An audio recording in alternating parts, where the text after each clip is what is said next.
let's talk about the Feast of Tabernacles.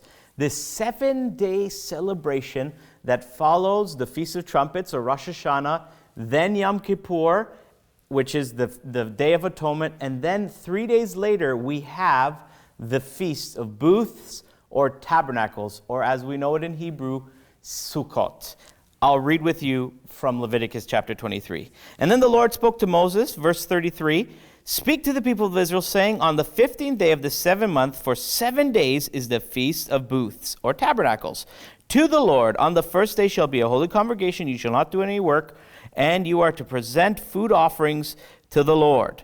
And on the 8th day you shall hold a holy convocation and present a special food offering to the Lord, a solemn assembly. You will not do any work."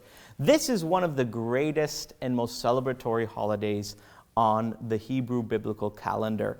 It is a time where the people of Israel, to this day, build shelters, temporary shelters outside of their homes, sometimes on their balconies, in their backyards. Sometimes there's large public sukkahs, as they're called, in Jewish areas where Jewish people can go and fulfill the commands of the Lord to dwell in a booth.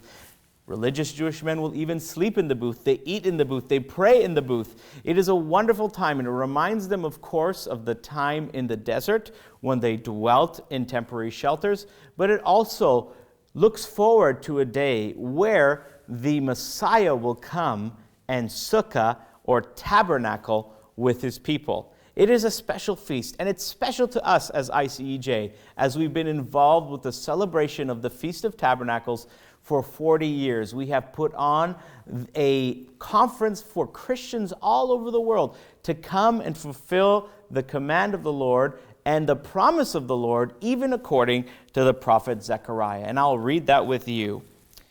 Zechariah chapter 14, verse 16 says, "Then everyone who survives all of the nations that have come up against Jerusalem shall go up year after year to worship the King, the Lord of hosts, and to keep the feasts of booths. And if any of the families of the earth do not go up to Jerusalem to worship the King, the Lord of hosts, there will be no rain on them."